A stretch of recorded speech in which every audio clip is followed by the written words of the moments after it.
a Grande Muralha da China. Sabe, ela é muito mais do que só uma muralha, né? É um verdadeiro símbolo que atravessa milênios. Mas o que de fato a torna um dos maiores feitos da humanidade? Bom, nesta análise, a gente vai mergulhar fundo nas camadas de terra, pedra e história para tentar encontrar essa resposta. A pergunta que guia a gente é exatamente essa, porque no fundo a muralha não é só um amontoado de pedras, de jeito nenhum. Ela é um monumento à ambição, à engenhosidade e principalmente à pura perseverança humana. Vamos descobrir juntos o porquê. Ok, primeiro um fato que é essencial a gente entender. A Grande Muralha não apareceu do nada, prontinha. A história dela começa bem antes, de uma forma totalmente fragmentada, como se fosse uma coleção de vários muros defensivos que reinos rivais construíram. Este cronograma aqui dá pra gente um mapa bem claro de como ela evoluiu. Tudo começa, olha só, lá pelo século 7 a.C., com as primeiras muralhas. Aí vem o primeiro grande salto, em 221 a.C., com a unificação sob a dinastia Qin. E a forma que a gente conhece hoje, aquela das fotos, essa já é obra da dinastia Ming, a partir de 1368. São 3 momentos-chave que basicamente definiram a muralha. E é exatamente aqui que entra em cena uma das figuras mais impactantes da história. O primeiro imperador da China, Qin Shi Huang. A visão dele ia muito além da conquista. Ele queria unificar e proteger o seu império de um jeito que ninguém jamais tinha sequer imaginado. O ponto crucial era esse: criar uma barreira defensiva única, coesa. Em vez de vários muros pequenos e separados, a grande visão de Qin Shi Huang era conectar essas estruturas que já existiam para formar um sistema de defesa único e formidável contra as tribos nômades que vinham do norte.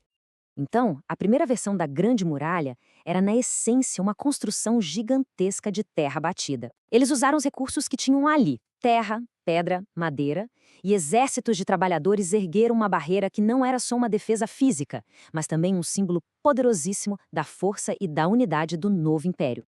Mas a história não para por aí, claro. Dando um salto de mais de 1500 anos no tempo, a gente chega na dinastia Ming. É nesse período que a muralha que a gente imagina hoje em dia realmente toma forma, e de uma maneira muito mais sofisticada. E essa citação resume perfeitamente o que aconteceu. Os Ming não fizeram só uns reparos. Eles literalmente reinventaram a muralha. Transformaram aquela antiga barreira de terra em uma fortaleza militar super sofisticada, a mais avançada da sua época. E a genialidade da dinastia Ming fica muito clara nesse processo. Primeiro, eles mapearam terrenos que eram incrivelmente difíceis. Depois, partiram para a produção em massa de milhões de tijolos e lajes de pedra.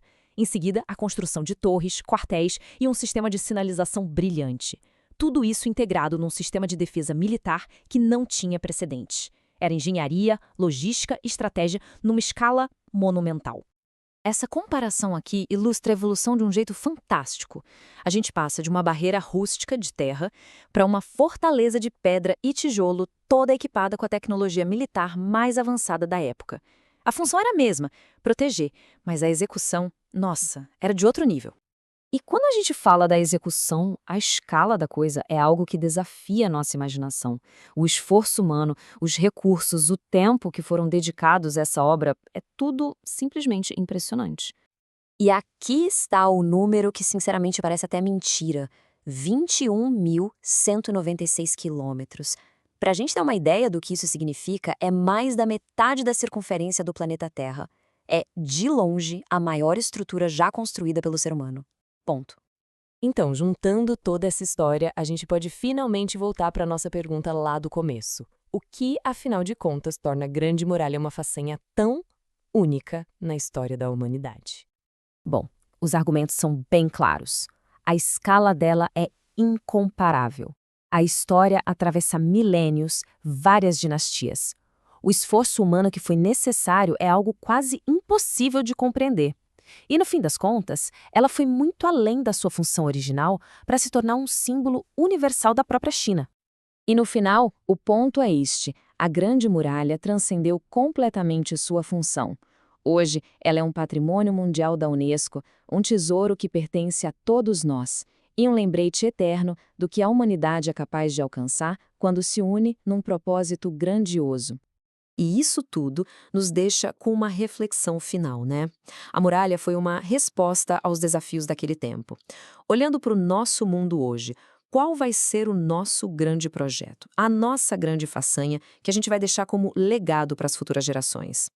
A resposta, bom, essa ainda está sendo construída.